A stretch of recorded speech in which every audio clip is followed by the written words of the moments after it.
हमने बात की थी 3 क्लासें लेने की, जिसमें से अपन तीनों ही क्लासें आज से कंटिन्यू करते हैं। जैसे अपनी पहली क्लास शुरू करते हैं अपन 10th से। 10th वाले ध्यान से देखें, और आज से आपकी क्लासें शुरू है बिल्कुल। 10th वालों की अपन बात करते हैं चैप्टर नंबर 2 से।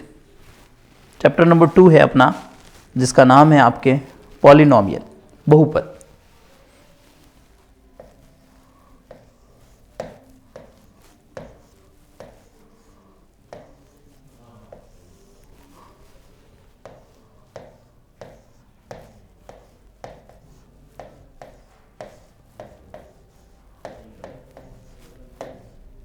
एकदम अपन 10th लेवल का ही पढ़ेंगे अभी, जो बोर्ड के हिसाब से आए, ठीक है। ज़्यादा डिटेल्स में नहीं पढ़ेंगे। डिटेल्स में पढ़ने के लिए नेक्स्ट ईयर से जो क्लासेस चलेगी वहाँ पे पढ़ा जाएगा। देखो, पॉलिनोमियल की बात करते हैं तो सबसे पहले बहुपद होते क्या है। बहुपद का यहाँ मतलब है कि बहुत सारे पद। अब बहुत सारे पद कैसे देखो बनते कैसे, जैसे हमारे पास एक वर्ड होता है वेरिएबल, जिसको अपन चर कहते हैं।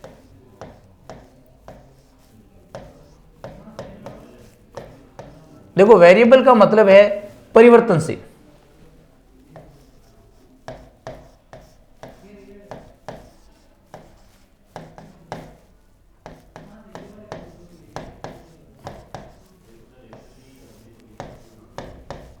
परिवर्तनशील हो, चेंजेबल हो। अब चेंजेबल कैसे देखो, चेंजेबल का यहां सीधा सा मीनिंग है कि हम जाते हैं आते हैं जो भी हैं, ठीक है, स्कूल भी जाते हैं स्कूल से भी आते हैं, ठीक है, हम परिवर्तन हो रहे हैं, ठीक है। मगर हमारे स्कूल है, चाहे बोले बोर्ड है, ये सब एक ही जगह पड़े हैं, वो चर नहीं कहलाते हैं।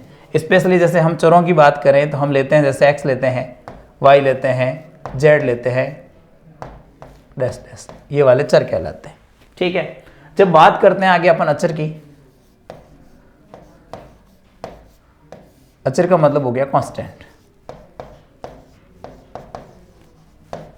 देखो, कांस्टेंट क्या है,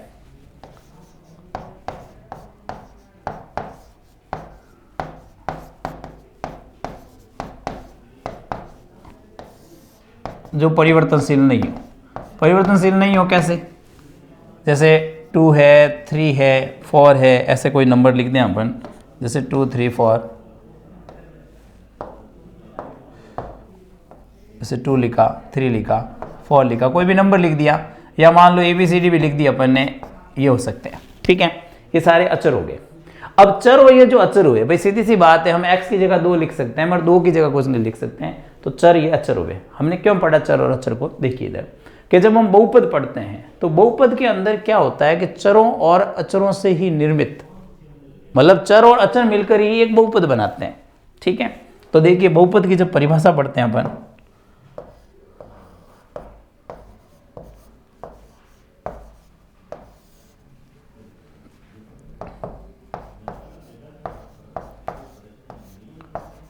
चरों और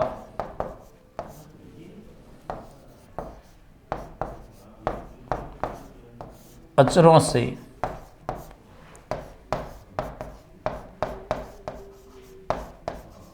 निर्मित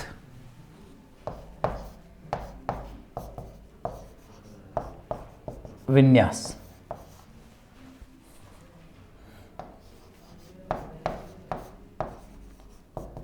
जो धन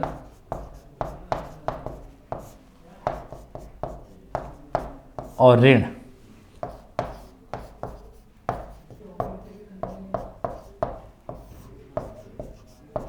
चिन्हों से जुड़ा हो, मतलब चरों और अचरों से निर्मित विन्यास जो धन और ऋण चिन्हों से जुड़ा हो। और इस बहुपद में एक इंपॉर्टेंट बात ध्यान रख लेना कि बहुपद जब होता है तो इनसे निर्मित तो होता ही है, मगर साथ में चर पर घात,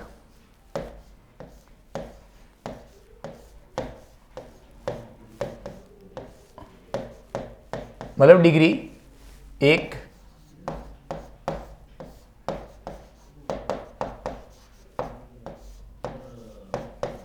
पूर्ण संख्या हो, कि चर पर जो घात होती है वो एक पूर्ण संख्या होनी चाहिए, ठीक है। कहीं आप प्राकृत देखोगे, प्राकृत हो ही नहीं सकती है, क्योंकि अचर बहुपद होता है और अचर बहुपद में चर पर घात 0 होती है, इसलिए तो चर पर घात एक पूर्ण संख्या हो। तो ये क्वेश्चन भी है एक अच्छा, कि चर पर घात क्या होती है, एक तो पूर्ण संख्या। तो बहुपद का मतलब क्या है, रटरटाई परिभाषा नहीं रखनी है, चरों और अचरों से निर्मित होती है कि चर भी होते हैं, अचर भी होते हैं, और चर पर घात होती है वो एक पूर्ण संख्या होती है। कैसे देखो, एग्जाम्पल के लिए अपन बात करेंगे जब इसकी, मैंने कहीं लिखा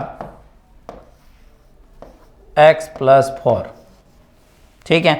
आप देख रहे हो कि ये वाला जो आपको दिख रहा है ये चर है, ये वाला दिख रहा है वो अचर है, बीच में देख रहे हो कि प्लस है, कहा चर और अचर से निर्मित चर और अचर है, धन चिन्ह आ गया, कोई भी आ सकता है, और चर पर घात पूर्ण संख्या, चर है x और इसके ऊपर घात कितनी है 1, और 1 होती है पूर्ण संख्या। तो ये क्या कहलाता है, आपके बहुपद। तो बहुपद का पहला तो मीनिंग अपन को पता होना चाहिए कि बहुपद बनता किससे है, कि चर और अचर से, और चर पर घात क्या होती है, एक पूर्ण संख्या। इस बात को इतना सा अपन को ध्यान में रखना है। अब इसके बाद में आगे देखिए, आगे हम बात करते हैं कि भाई बहुपद जो पढ़ते हैं तो बहुपद खूब सारे होते हैं। अब बहुपद खूब सारे कैसे, और बहुपद को दर्शाया कैसे जाता है, और बहुपद के अंदर एक वर्ड होता है शून्यक, ठीक है। जैसे सबसे पहले तो देखिए कि कौन से बहुपद है और कौन से बहुपद नहीं है। जैसे एग्जाम्पल लिखते हैं अपन, जैसे बहुपद को किसी एक से रिप्रेजेंट किया जाता है, जैसे p ऑफ x, मैंने लिखा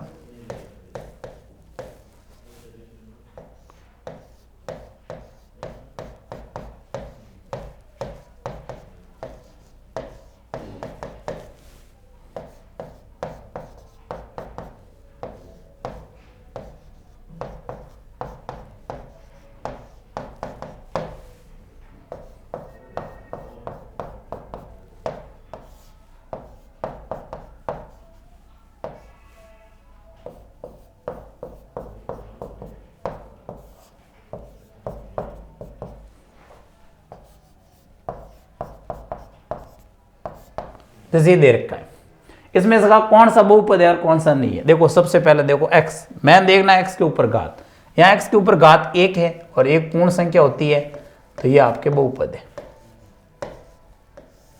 अगला देख रहे हो कि x के ऊपर घात 2 है, तो 2 है मतलब ये भी बहुपद है, मतलब घात पूर्ण संख्या है।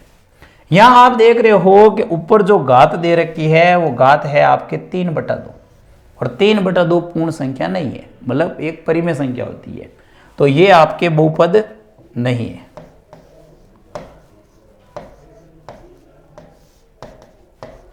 फिर उसके बाद में अगली बात ये आती है कि जो ये अपॉन में दिए जाते हैं ये भी बहुपद नहीं होते। इसका कारण क्या होता है कि जब सॉल्व किया जाता है तो सॉल्व करने पर वैल्यू हमेशा है वो हमेशा 0 आनी चाहिए। जैसे आज x की जगह ऐसी क्या वैल्यू रखे कि 0 आ जाए, तो ऐसी कोई वैल्यू नहीं है, ऐसी कोई वैल्यू नहीं है जो 0 आ जाए, तो इसलिए ये भी बहुपद नहीं है।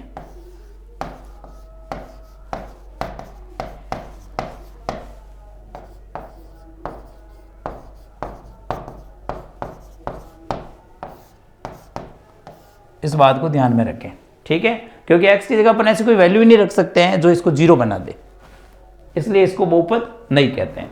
ये तो हो गया बहुपद है या बहुपद नहीं है। अब इसके बाद में आगे अपन बात करते हैं कि जो ये बहुपद चलते हैं इसके टाइप्स क्या है, ठीक है। और एक वर्ड आता है बहुपद के शून्यक।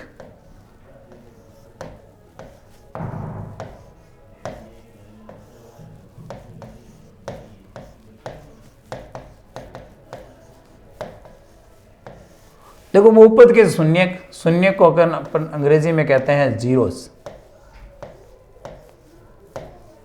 जीरोस का मतलब है कि ऐसे मान जो बहुपद को शून्य बना दे।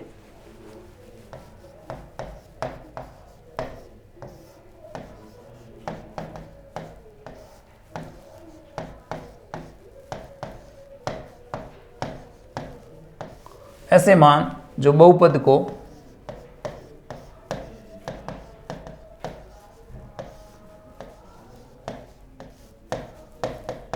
शून्य कर दे। कैसे देखो, जैसे मान लो अपन ने एक क्वेश्चन लिखा p ऑफ x, इसको रिप्रेजेंट करने का तरीका है, और x - 3।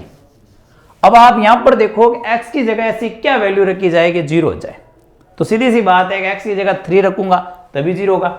अगर मैंने यहां पर x की जगह 3 लिख दिया तो 3 लिखने का मतलब हो गया कि p ऑफ 3 मतलब x की जगह 3, इधर आ गया 3 - 3, तो 3 - 3 कितना हो गया 0। तो कहने का मतलब ये हो गया कि P ऑफ x का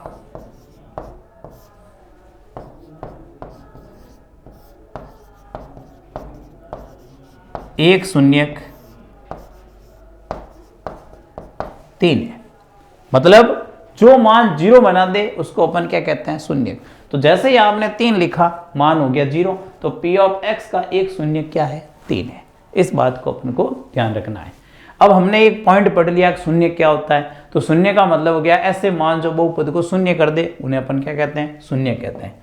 अब शून्य के बाद में अपन आगे बात करें कि हमने बात की अभी कि भाई बहुपद है क्या और प्रकार क्या क्या है। तो देखो सबसे पहली तो बात यह है कि जो हमारे पास बहुपद होते हैं, बहुपद के जैसे एग्जाम्पल के तौर पे लिखते हैं, मैं 1 मिनट आओ,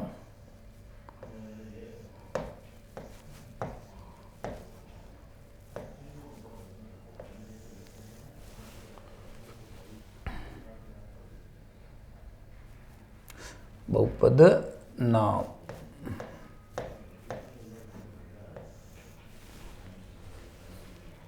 और यहां अपना उदाहरण, और यहां लिख देते हैं इसकी घात। 1 मिनट, उल्टा ही लिखते हैं इसको, 1 सेकेंड, उल्टा कर दिया मैंने। पहले लिख देते हैं उदाहरण, एग्जाम्पल्स जो भी होंगे, फिर अपन लिख देते हैं घात,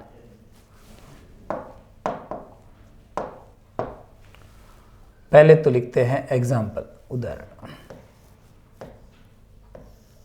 फिर लिखते हैं अपन बहुपद प्रकार, मतलब बहुपद है कैसा, फिर लिखते हैं घात, और फिर लिखते हैं शून्यक। जैसे देखो अपन बात करें बहुपद के उदाहरण की, तो सबसे पहले मैं एक लिखता हूं 0। ये 0 है कि P ऑफ x है वो आपके पास क्या है,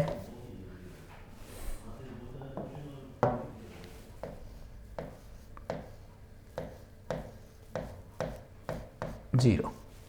एक मैंने लिखा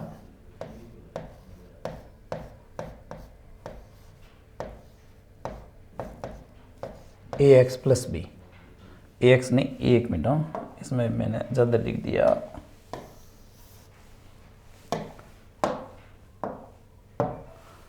सिर्फ लिखा c। एक मैंने लिखा p ऑफ x बराबर ax प्लस बी, एक लिखा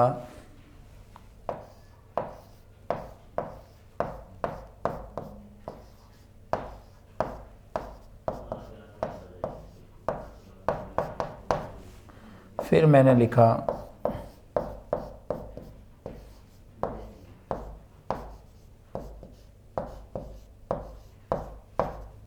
वैसे आपके सिलेबस में द्विघात बहुपद है, उसके बाद में आगे नहीं है।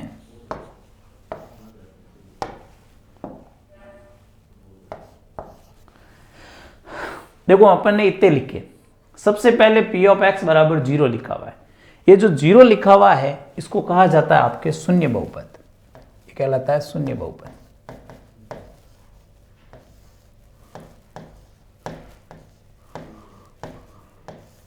इसको पढ़ते हैं अपन शून्य बहुपद। अब शून्य बहुपद के बाद में अगला जो आपको दिख रहा है वो कहलाएगा अचर बहुपद। अचर बहुपद का मतलब है अभी तक x नहीं आया है, पहले में तो सब 0 ही था, तो इसको शून्य बहुपद का। अगले में लिखा अचर बहुपद, उसके ऊपर में देखो आप x के ऊपर घात 1 है, तो इसको कहेंगे एक घाती बहुपद। ठीक है, ये तो है कांस्टेंट, ये है 0, इसको एक घाती बहुपद कहेंगे, या अपन इसको कहेंगे रेखिक बहुपद, लीनियर।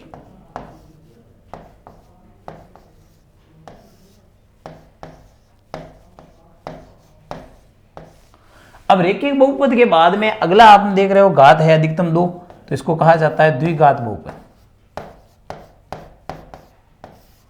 क्वाड्रेटिक। फिर लास्ट अपन देखें घात है 3, तो इसको कहा जाता है त्रिघात बहुपद। ये हो गए, मतलब जितनी घात बहुपद, देखो नीचे वाले तीनों में तो पता चल रहा है कि एक्स के ऊपर घात 1 2 3, तो यहाँ तो कोई प्रॉब्लम नहीं रही द्विघात त्रिघात, मगर यहाँ एक्स नहीं है। अब जैसे इसमें एक्स नहीं है, इसमें भी एक्स नहीं है, ठीक है। अब यहां से देखो, यहाँ तो आपने लिख दिया कि भाई शून्य बहुपद अचर बहुपद, अब घात की बात आए तो पहले में घात, जैसे आज मैं यहाँ पे आपसे घात कहूँ कि रेखिक में घात कितनी, आप कहोगे 1, मैं द्विघात में कहूँगा कहोगे 2, यहाँ कहूँगा कहोगे 3, यहाँ घाते क्या कहें। तो देखो सबसे पहले तो जो शून्य बहुपद होता है उसकी घात होती है अपरिभाषित, मतलब जिसको डिफाइंड नहीं कर सकते हैं, अपरिभाषित कहलाती है। इसके बाद में अचर बहुपद है। अचर बहुपद क्या है, जैसे सी है तो इसके गुणे में अपन लिख सकते हैं एक्स के ऊपर घात 0, क्योंकि एक्स के ऊपर घात 0 तो मान 1 हो जाएगा, तो यहां अपन लिखेंगे कि इसकी घात होगी 0। इन दो क्वेश्चंस को आप अच्छी तरह से ध्यान में रखें, ठीक है, कि शून्य बहुपद की घात क्या होती है, ठीक है। तो शून्य बहुपद की जो घात होती है वो घात क्या होती है आपके अपरिभाषित, और अचर बहुपद की घात होती है 0। अब शून्यांक की बात करें तो शून्य बहुपद के तो शून्यांक होंगे ही नहीं अपने, बात खत्म। अचर बहुपद की बात करें तो इसके भी शून्यांक नहीं होंगे। जब रेखिक की बात करेंगे तो शून्यांक 1, इसकी बात करेंगे तो 2, और इसकी बात करेंगे तो 3, मतलब जितनी घात उतने शून्यांक। आप हो सकता है कि यहाँ पे अगर शून्यांकों की संख्या लिखना चाहो तो इसके अकॉर्डिंग टू अपन क्या लिख सकते हैं, 0 लिख सकते हैं। ये बात ध्यान में रखें। तो ये एक नॉर्मल सी बात ध्यान रखना, हमारे जो सिलेबस में है वो सीधा सीधा है कि द्विघात बहुपद कोर्स में, ठीक है, कक्षा 10th, हम 10th के लेवल और एग्जाम के व्यू से पढ़ रहे हैं, बाकी ज़्यादा डिटेल में नहीं पढ़ रहे हैं, ठीक है। तो शून्य बहुपद की घात अपरिभाषित होती है, मतलब डिफाइंड नहीं होता है, इनडिफाइंड होता है। और अचर बहुपद की घात शून्य होती है, और शून्यांक कितने होते हैं 0। रेखिक बहुपद का कितना होता है 1, और द्विघात बहुपद के शून्यांक कितने होते हैं 2, और घात भी होती है 2, और त्रिघात के 3 होते हैं दोनों, मतलब शून्यांक भी 3 और घात भी 3। अब देखिए आगे, अब यहां इसके बाद में जो आपने शून्यांक पढ़ा, अब शून्यांक तो आपने पढ़ लिया।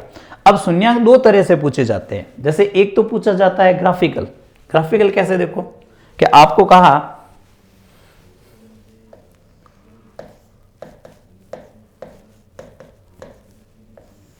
निम्न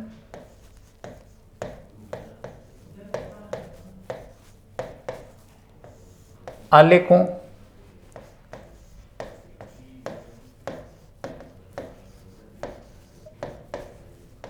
के शून्यांकों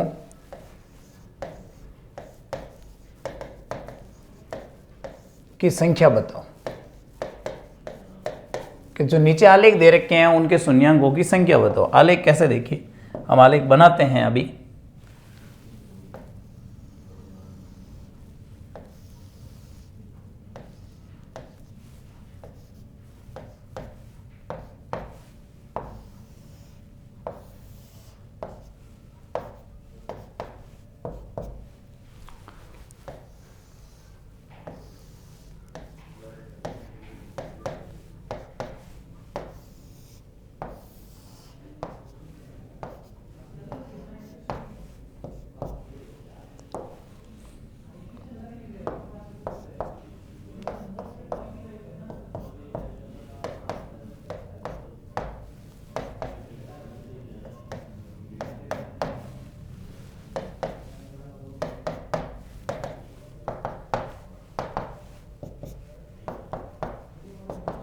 यहां से अपन देखो, ये तो हमने ग्राफिकल बनाया। अब ग्राफिकल में अपन यहां पर एक आलेख बनाते हैं, जैसे देखो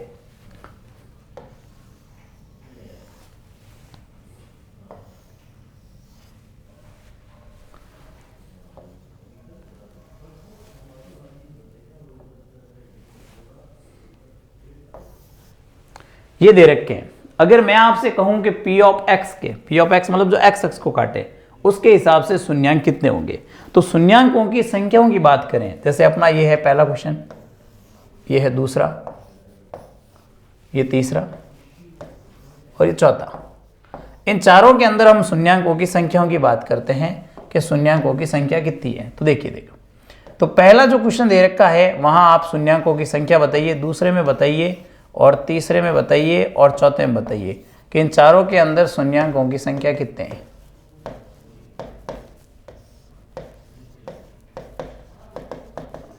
देखो यहां शून्यांकों की संख्या ज्ञात करने का मतलब एक सीधा सा है मीनिंग अपना कि आप देखो कि जहां जहां x को काट रहा है वो उसके शून्यांकों की संख्या होगी। अब x अक्ष को कहां कहां काट रहा है वो देखो, जैसे इसने यहां काटा, यहां काटा और यहां काटा, 3 जगह काटा। इसमें देखो ये x अक्ष नहीं है, ये तो अपने कौन सा हो गया, यहां आप देख रहे हो x अक्ष को ये और ये, यहां आप देख रहे हो सिर्फ एक ही जगह काट रहा है, यहां आप देख रहे हो काट ही नहीं रहा है। तो पहले के अंदर 3 जगह काटा तो शून्यांकों की संख्या कितनी है, 3। दूसरे के अंदर आपने देखा 2 जगह काटा तो शून्यांकों की संख्या 2। तीसरे के अंदर 1 जगह काटा तो 1, और चौथे के अंदर काटा ही नहीं तो शून्यांकों की संख्या क्या होगी, 0। इस बात को आपको ध्यान में रखना है, ठीक है। ये शून्यांकों की संख्या आलेखों द्वारा, अगर आपके पास ग्राफ आता है और ग्राफ से पूछता है शून्यांकों की संख्या बताओ तो ये हो गया, और ये है आपके x अक्ष को काटने वाला। अगर y अक्ष की बात करते तो y को काटने वाला देखते, जैसे इसमें 1 होता, इसमें 1 होता, इसमें होता ही नहीं, और इसमें कितना होता आपके 1 होता।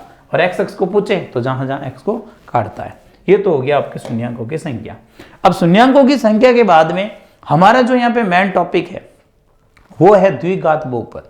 सिर्फ और सिर्फ क्वाड्रेटिक पॉलिनोमियल से अपन को मतलब है, उसके अलावा किसी से मतलब नहीं है यहाँ पे, मतलब मेन आपके बोर्ड ऑफ व्यू से। अब देखो अपने पास आया द्विघात बहुपद,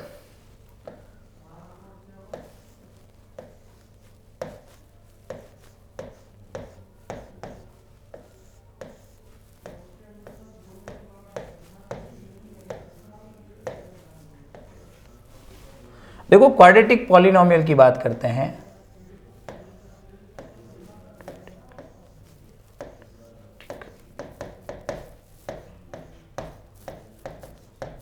जब क्वाड्रेटिक पॉलिनोमियल की बात करते हैं तो सबसे पहले तो क्वाड्रेटिक पॉलिनोमियल का व्यापक रूप क्या होता है, मतलब जनरल फॉर्म क्या होती है। देखिए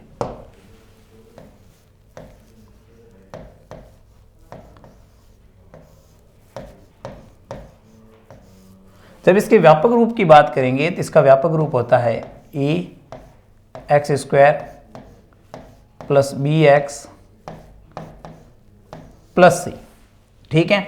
और साथ में पॉलिनोमियल होते हैं उनको रिप्रेजेंट किया जाता है किसी ना किसी से, जैसे p of x, p of y। ये रिप्रेजेंट ये करता है कि जो भी ये फलन बनता है, मतलब फंक्शन, वो x का फलन है। इस बात को अपन को ध्यान रखना।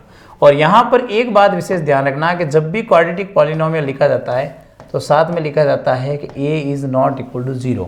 अगर a का मान 0 हो जाएगा तो ये क्वाड्रेटिक पॉलिनोमियल खत्म हो जाएगा, क्योंकि x² नहीं रहेगा तो x रहेगा, और x रहेगा तो आपके पास ये हो जाएगा 1 डिग्री वाला। इस बात को ध्यान में रखना।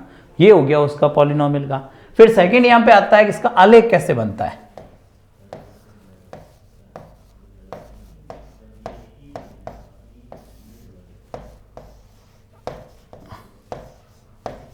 द्विघात बहुपद का आलेख।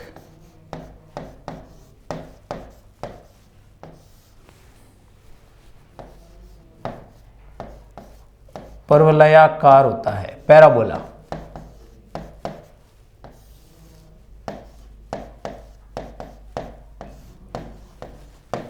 कि इसका जो आलेख होता है वो आलेख आपके पास कैसा होता है, परवलयाकार होता है। इस बात को ध्यान में रखना है अपन को। परवलयाकार कैसे, देखो जब इसका डायग्राम बनाते हैं अपन तो डायग्राम ऐसा बनता है,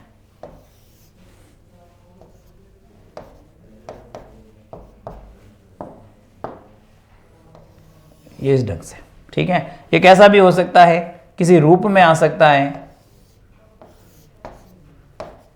जैसे अपन गेंद फेंकते हैं और जो चित्र बनता है उसी के अकॉर्डिंग यहां चित्र बनता है।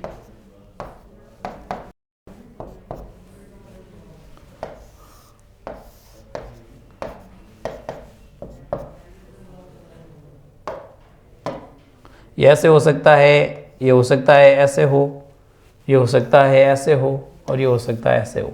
ये चारों ही आकृतियां द्विघात बहुपद का आलेख परवलयाकार होता है, ये बनाता है। इस बात को ध्यान में रखना है, ठीक है। तो छोटा ऑब्जेक्टिव क्वेश्चन बन सकता है, द्विघात बहुपद का आकार कैसा होता है, परवलयाकार, पैराबोला। इस बात को ध्यान में रखें, कैसा होता है, पैराबोला। मैं अंग्रेजी में भी लिख देता हूँ यहाँ पे, पैराबोला। इस वर्ड का मीनिंग है पैराबोला। अब देखो मेन आगे बात आती है कि द्विघात बहुपद को हल कैसे करते हैं। अब द्विघात बहुपद के अंदर आपने कंडीशन देखी कि पूरा इक्वेशन जो बनता है बहुपद ax² plus bx plus c होगा। अब ये होगा तो इसके अंदर क्या होते हैं,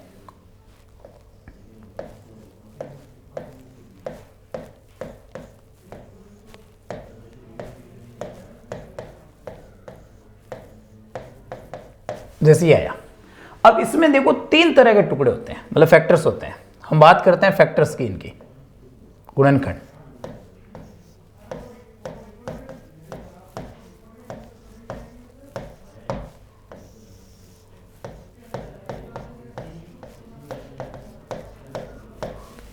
अब फैक्टर्स के अंदर देखो ए पॉइंट ये है कि जब ये सी 0 हो जाए, अब जब सी 0 होगा तो सीधी सी बात है कि आपके पास जो ये पॉलिनोमियल बचेगा, ये पॉलिनोमियल बचेगा ax² प्लस bx, ये बचेगा। अब ये बचेगा तो इसके फैक्टर्स कैसे करने हैं अपन को, देखो यहां से x कॉमन आएगा, पीछे रहेगा ax प्लस b। तो अब आप देख रहे हो कि इनको 0 के बराबर लिखेंगे क्योंकि शून्यांक निकालने अपन को, तो x इज इक्वल टू 0 और ax प्लस b बराबर भी 0। तो ये तो x 0 आ ही गया, यहाँ से वैल्यू निकालेंगे तो ax बराबर क्या होगा, माइनस b। तो x बराबर क्या होगा, माइनस b अपॉन a। तो कहने का मतलब ये हुआ कि इसके जो शून्यक आए वो शून्यक एक तो हो गया 0 और एक हो गया आपके माइनस b बाई ए। कहने का मतलब है कि आपसे एक क्वेश्चन पूछे आगे के लिए कि अगर अचर पद शून्य हो तो उसका एक शून्य होता है 0 और दूसरा होता है माइनस बी अपॉन ए, मतलब x का गुणांक अपॉन ए का गुणांक। अब जैसे इसके बेस पे अपन बात करें, जैसे क्वेश्चन लिखा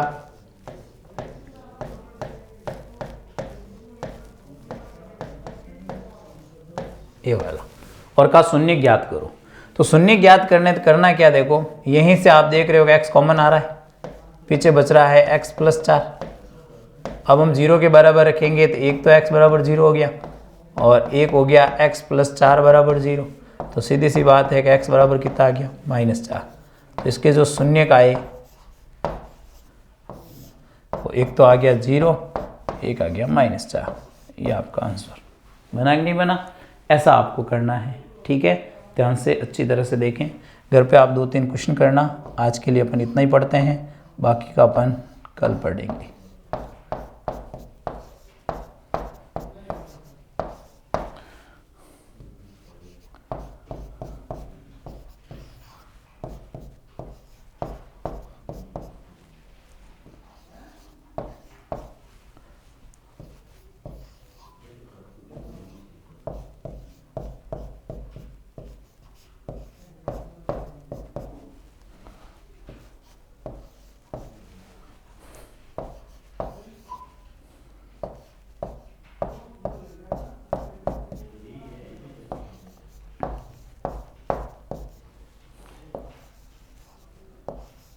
ये 4 क्वेश्चन आप घर से करना, ठीक है।